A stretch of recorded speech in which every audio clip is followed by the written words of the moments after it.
Welcome to Open CPD. In this video, we'll walk you through logging in and exploring your account. Simply enter your own email and password to get started.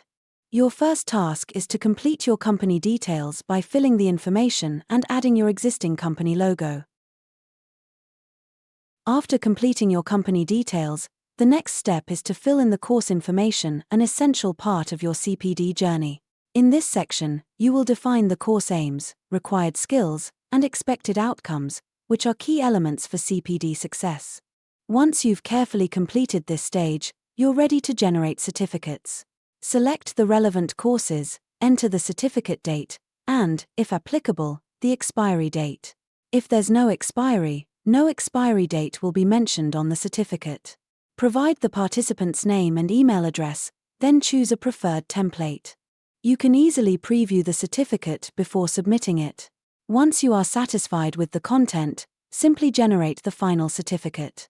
You can also generate multiple certificates in bulk using a CSV file.